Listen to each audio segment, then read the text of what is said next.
could talk about something I've been kind of noticing lately within myself is that when we're thinking about what we think we need, oftentimes we go, I need this thing, and the part of ourselves that thinks that is the part of ourselves that doesn't feel whole in itself. That it thinks, if I get this thing outside of me, then I'll feel loved, then I'll feel whole, then I'll feel the connection that I'm not feeling in this moment, in this person right now.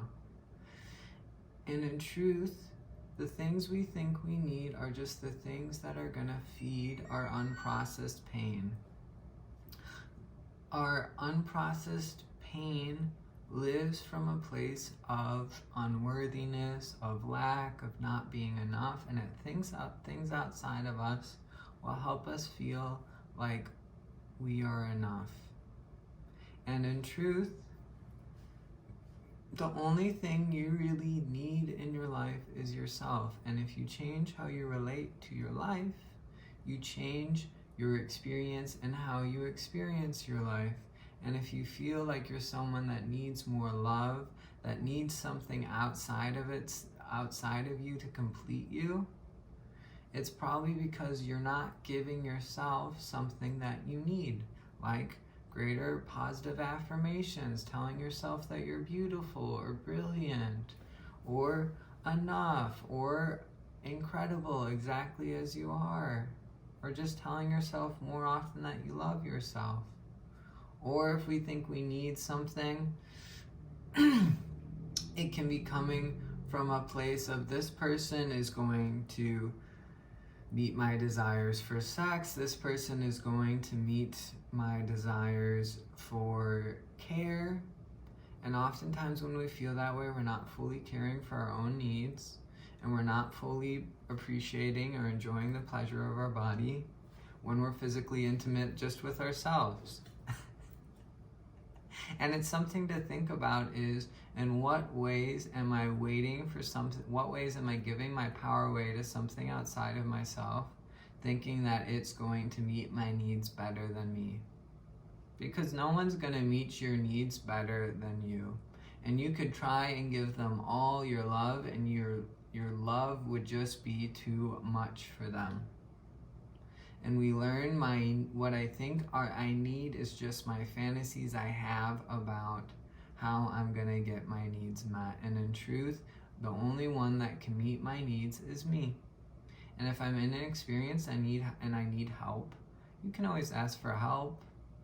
But if you are relating to life of, I need this, the need will lead to betrayal, because the universe is always trying to return you back to you and remind you, you only need you. And it's why you were only given your body. You were born with just you and your body, and maybe you had a family around you, but you are given, all you need is stored within yourself and within your body. And the parts of ourselves that feel like they need things outside of us are the parts of ourselves that feel unworthy and not enough as they are. And they are how we were hurt, and they come from how we were hurt in the past, not from the wholeness, the love, the light of our soul. They come from our past experiences of pain. And so when we look at people that we want to date, and we look at how we think life needs to unfold, and you say, I need it to unfold this way, and if it doesn't unfold this way, then I give up, or then I throw a temper tantrum, right? That's just our inner child saying, why isn't life going the way I want it to go? And your inner adult say, honey, life is going the way it needs for it to go in order for you to grow up. And stop thinking that something outside of you is going to complete you. And being willing to sit with your needs rather than constantly feeding them, because what we think we need are just our inner demons saying, please help me not change. And the way we help them not change is by continuing to feed the pattern of what we think we need, by allowing what we need to influence our choices, to then choose those patterns. And if we allow ourselves to sit with our needs, we will find that after sitting with our needs, like in being like, oh, I think I need to date this person, and then what if I just sat with that? I can still get to know this person, I can still put myself out there, but what if any expectation of whether this person is going to be my partner, I'm going to date this person, I'm going to have sex with this person, what if I just threw all those beliefs away, and what if I just got to know this person as if I know nothing about them, and as if I have no clue what they will be to me.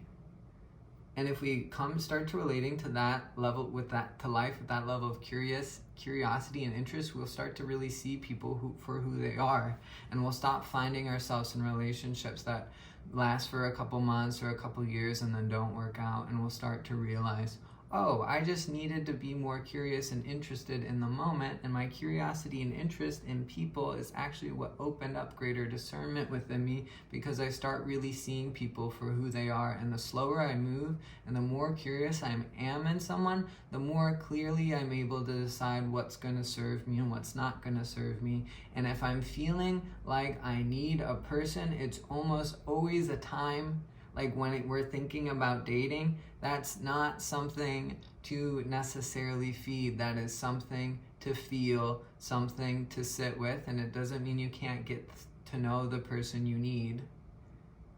But if you felt like you needed them, it's the universe saying, we're working to get you to more wholeness, to actually attract a person who would fully meet you. And this person is just help pulling out the unprocessed pain of need, of lack, of you're not enough as you are, and you're projecting it onto them as a need, and they are helping you face that part of yourself. It isn't something you need to act on. And if we act on it, it's okay. There's no shame, there's no guilt, but can we be aware of our choices a little bit more? And we all have we all have different experiences too, growth and maturity, and sometimes that's going to be feeding our patterns, and sometimes that's going to be sitting with our patterns. And I'm just here to make you a little bit more aware of what's a pattern and what's not a pattern, so that you can be the most discerning in what you choose. And when we're thinking about needs and desires, can we listen to how we feel after acting on that choice? And do we feel lit up, excited, more excited to be alive? Or do we feel shameful and guilty after making the choice? And if we feel shameful and guilty, it could just be bringing up a past wound of how someone in our past shamed us and guilted us it could be maybe around our sexuality, it could be maybe around being expressing emotions that they didn't think was okay to show other people. And so that's something to be aware of. But if we find regularly all I feel is emptiness, shame, guilt, hurt after making this choice, or all I feel is more numb, more out of balance, more exhausted from this choice, and it doesn't really feel like it's serving my well-being, can I make that choice a little bit less? And can I follow the desires that are serving my greatest well-being and leaving me the most lit up, excited, and ready to go have more life and to live life more fully? And when we're thinking about patterns of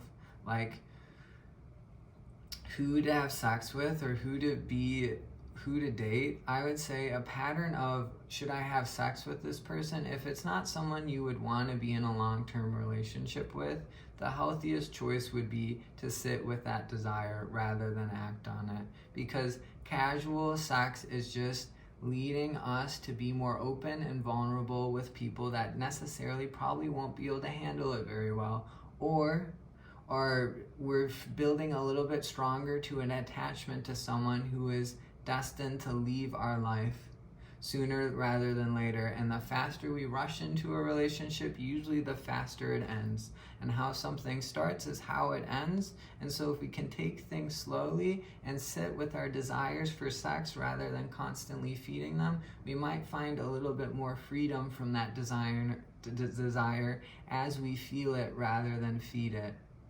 And when we're thinking about who we should date, can we be picky as fuck? Can we relate to ourselves like whoever we admire, like whoever we think is like the most stunning person, whether that's a celebrity, whether that's a professional athlete, whether that's, I don't know, maybe like a philosopher or something, whatever we're into, or someone that's a professional dancer. Can we relate to ourselves like that? And it's like, if I thought I was one of the hottest people on the planet, how much more picky would I be of who I got to date? And instead of trying to relate to dating like I'm picking for scraps, or I go, oh, this person, like, you know, they kind of are okay. They could maybe grow into the right person. People don't grow into the right person, because in order to find the right person, you have to be the right person, which means you have sat with being alone and allow your desires and your neediness for something that's you think is gonna make you feel whole outside of you, to be burned out of you. And every time you meet someone that's pretty close or that's attractive, what would it be like to say, can I sit with these desires? Because these desires are actually, as I sit with it, they're gonna bring up the fantasies and the ideas and the pain that's still buried within me. And the desire is actually what's helping churning up the darker parts of myself that feel like they need this person. And as I sit with it, I'm delving deeply and bringing up my pain to create more and more wholeness. And I do that by sitting with my desire for a partner, not trying to constantly find my next partner to date. And we all have the right to explore dating and explore who we want to be with as much as we need to do. But if we are looking for the right person, you find it by yourself being the right person. And that means that some people that you find really attractive, who maybe you're like, they have a hot body and I have a hot body, so therefore I think it will work. If we can allow ourselves to just sit with that part of ourselves and get to know that person, you can still be friends with that person, but allow that person to be free to find someone who's actually going to be able to meet them the way they want to be met, by you and them both taking the journey of being alone, which will help you become more whole, which will then help you be the right person to attract the right person. You are gonna find incredible levels of freedom within your choices, and you're gonna build greater connection in your life rather than constantly chasing the next direction. And when we're thinking about desires, and we're thinking about, I need this person, I need life to happen in this way, as we allow that to be worn out of us just by feeling it, just by saying, when I need something, that's a time for me to sit with that desire. It's not a time for me to act on it. And there is basic needs, like if we feel like we need to eat, or we feel like we need maybe to, like, our hormones are super surging, we might need to have a release. We were given hands, we were given, hopefully we have access to food and we can meet those needs. Those are basic needs, right? But if we think we need a person, if we think we need life to happen in this exact way, and it doesn't play out that way, it's life going, this is bringing you into greater wholeness just by your needs not playing out how you thought they were going to play out. And a part of you that thought it needed it was your in-process pain, not your soul, because your soul realized it needs life exactly how it's playing out. And if we feel rather unfulfilled and unsatisfied and unexcited about life, where we go, I hate my life, I suck, can we take more time to be grateful for the moment we're in? Can we take more time to appreciate what we have? Can we take more time to explore what is fulfilling for us and make more time in our life to do that? And can we allow our passions and what lights us up and what brings us greater well-being to be the things that we desire rather than things that are just going to work for a little and then fall apart. And we can still have plans and we can still take actions towards our dreams, but when it doesn't work out exactly how we planned, instead of throwing a fit or a tantrum, can we say thank you? And can we say, this must be exactly how I needed it to play out, to remember my own personal power, to remember how strong I am to make it through this moment, and to remember how, while a plan is great, I never needed a plan. I just needed to meet the moment how it is. And if we need to form a little plan, form a little plan. Do whatever you think will help you be your best version of yourself. But when your plan either goes your way or doesn't go our way, can we be attached from the outcome rather than thinking it is all up on us and we have to control life in a specific way? Because the more we think we need life to go a specific way, the more we are going to be controlled by our patterns and the less free we will be. So I feel like that's kind of a good wrap up, but I appreciate you listening. I love you a whole lot, and have a great night.